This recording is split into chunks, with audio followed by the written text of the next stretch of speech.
Aí galera, na boa, o assunto de hoje é liberdade. E por que liberdade? Porque por onde meus olhos circundam, eu vejo pessoas sedentas por mais prisões, sedentas pela volta dos militares, pessoas sedentas pela ausência de liberdade.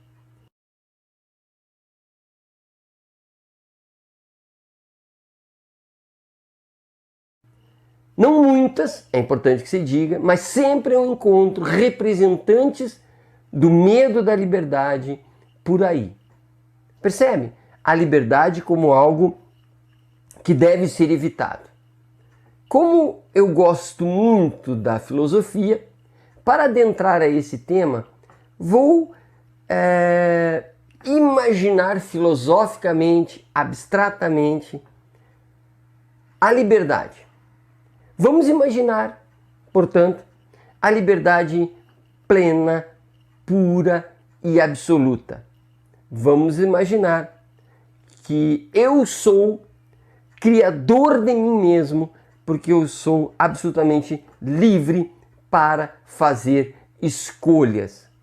Percebam, não há nesse meu imaginário nenhuma limitação, portanto eu sou 100% responsável por mim mesmo. Sequer, e aqui vai ao absurdo, sequer eu tenho desejos. Por quê? Porque para eu ser absolutamente livre, eu não posso ter desejos, porque os desejos limitariam a minha liberdade de escolha. Também eu chegaria para uma liberdade absoluta, eu chegaria também a um colapso, porque eu teria que imaginar, ou me imaginar, um sujeito sem história, ou um sujeito capaz de rejeitar a própria história. Por quê? Porque a história me limita. O que eu sei, o que eu penso, para onde eu vou, tem tudo a ver como eu me construí e fui construído. Me construí, responsável por mim mesmo, mas também construído, porque o mundo já existia.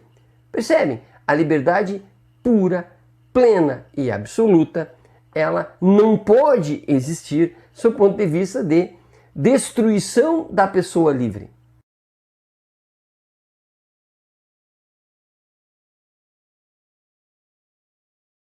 Curiosamente, se eu fosse 100% livre, 100% absolutamente livre, a minha ação ficaria prejudicada, porque seria uma ação sem causa.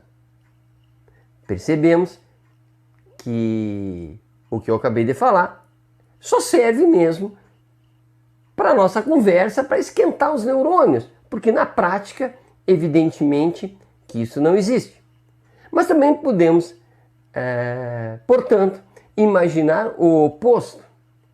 Pessoas que não são livres, pessoas que são escravas de algo, de alguém, escrava dos seus preconceitos, escravas dos seus desejos, são pessoas que têm a sua possibilidade de escolha muito limitada, porque ela escolheria o já escolhido, né? Eu já tenho um desejo, portanto, da realidade, eu escolho aquilo que é compatível com o meu desejo. Eu tenho já tomado determinadas decisões devido à minha história, devido às pessoas que eu obedeço e, portanto, tudo aquilo que eu daqui para frente fizer deverá ser harmonioso com essas ordens, com essas determinações que a vida me deu. Percebe? Se de um lado não é possível absoluta liberdade, do outro lado seria terrível uma absoluta obediência. Obedecer significa não ser autor de si mesmo, mas ser alguém que faz o já feito, alguém que faz o que já foi determinado. Portanto, a liberdade real, a liberdade fática, a liberdade política, a liberdade social, sociológica, esta liberdade dos humanos vivos, viventes e que se estabelece em pessoas, que se estabelece entre outras pessoas, essa liberdade real, ela vive neste dilema. O tanto que fizemos o que já está feito, fizemos o que já está determinado, e o tanto que fizemos aquilo que não está determinado, o tanto que fizemos aquilo que não nos foi comandado, ou até o tanto que podemos ir contra aquilo que foi determinado. Não existe uma liberdade pura e nem uma obediência pura, a não ser, evidentemente, a obediência pura àqueles adoentados. Percebem? Nós temos que ter um equilíbrio entre estes dois elementos.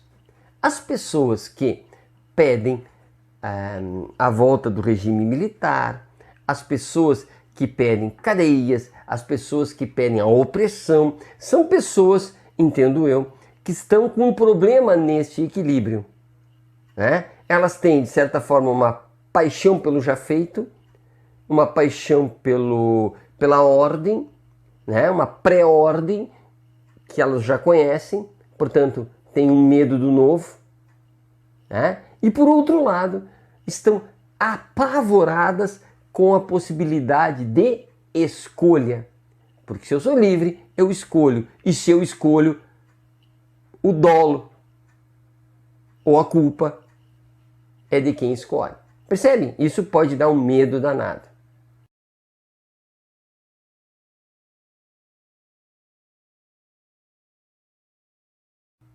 Agora, para nós darmos, para complicarmos mais a nossa conversa, vou lembrá-los do mito de Procusto. Quem era esta criatura? Há algumas versões, mas enfim, resumo do resumo do resumo. Era uma criatura, era um sujeito que obrigava as pessoas a caberem exatamente numa cama que esse indivíduo fez, que tinha o seu tamanho, milimetricamente. A cama tinha o tamanho do agressor, milimetricamente. As pessoas eram colocadas na cama. Se excedia o tamanho da cama, cortava o espaço excedente. Cabeça, pés, cortava. Se a pessoa era menor, se esticava. Então, era um sofrimento absurdo, era tortura para que as pessoas coubessem naquela cama, né? Esse indivíduo foi morto por um herói mitológico. Mas eu quero que gostaria que ficasse esta imagem. Ou cabe ou não cabe. Se não cabe, tu vai sofrer, nós vamos cortar. Ou, se tu é menor, nós vamos te esticar.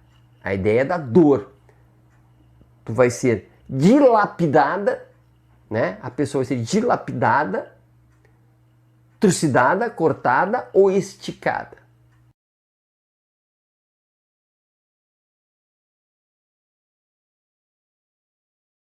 Ok. Agora vamos imaginar se este elemento que nos obriga está dentro de nós. Foi incorporado. Se Procusto foi incorporado, ele está lá dentro da nossa mente. E nós não queremos rejeitar este Procusto. Nós gostamos dele, mesmo que soframos com isso. E, portanto, dentro de nós olhamos a realidade e aquilo que excede o nosso entendimento ou excede o que queremos que seja, nós cortamos. E aquilo que é pouco que é menor do que nós entendemos, do que nós desejamos, a gente estica com dor.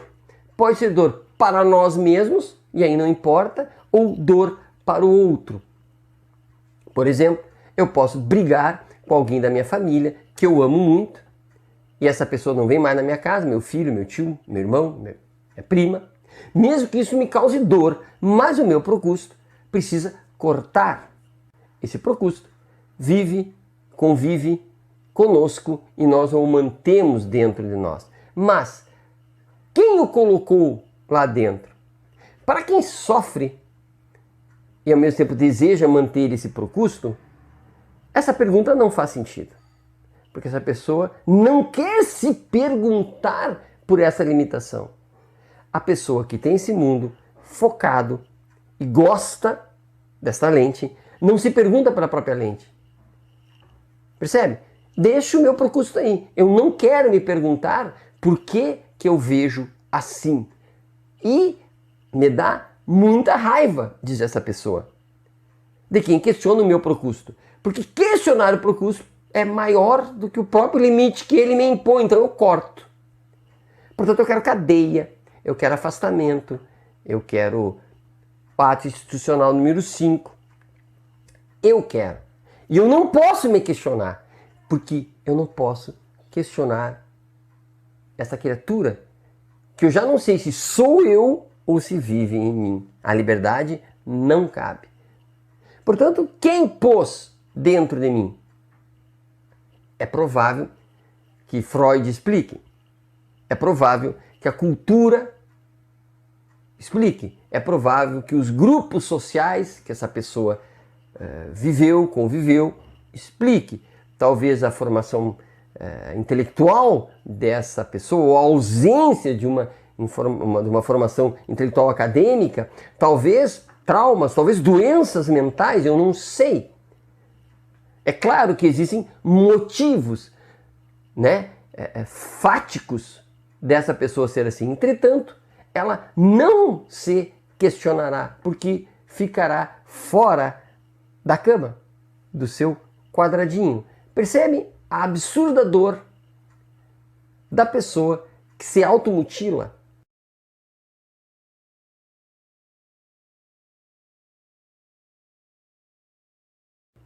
Então, quando eu vejo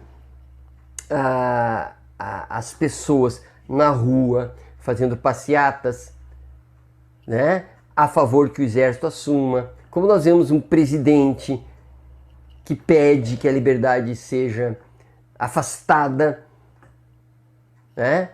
Mesmo o presidente que seria o comandante é um comandado por forças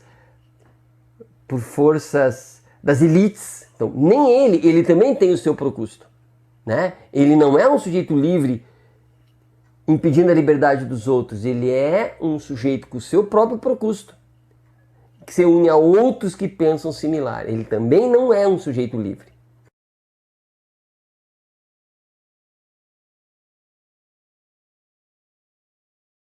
Pensando numa mudança cultural, numa mudança de atitude, numa mudança política, tenho certeza que as pessoas que têm a mente livre, ou mais livre que for possível, né? Lembrando que ninguém é livre em 100%, são essas pessoas que devem se manifestar. São essas pessoas que devem assumir os espaços de reflexão. São essas pessoas que devem assumir as mídias virtuais. São essas pessoas que devem se esforçar para assumir as mídias tradicionais. É preciso que essas pessoas que se julgam livres ou querem ser livres, elas falem mais alto. Mais alto, claro, no sentido de se fazerem ouvir muito mais que as pessoas que puxam para baixo. Porque o que vemos hoje, essas pessoas que nos puxam para baixo estão tendo uma visibilidade igual ou maior do que os sujeitos livres, ou que pretendem serem livres. E por que isso acontece? Porque o Procusto original, o limitador original, a cama original é da elite. Essa elite não aparece, essa elite não é visível. Essa elite está tão alto que nós não temos acesso. Ela está no comando e ela tem interesse, porque ela é o pai dos Procustos. Ela é o Procusto original. Então, ela quer, ou elas, elites, querem dar espaços aos seus afiliados. E, portanto, os espaços economicamente viáveis serão dados aos Procustos. É preciso, portanto, e fica uma dica aqui, que nós, sujeitos amantes da liberdade, responsáveis pelas escolhas, as nossas escolhas, escolhamos a visibilidade, escolhemos escrever artigos, escolhemos falar no vídeo, escolhemos conversar com as pessoas, e, enfim, discutir a liberdade, já que os Procustos estão sendo supervalorizados e é preciso que nós nos valorizemos através da fala. Abraço e até a próxima.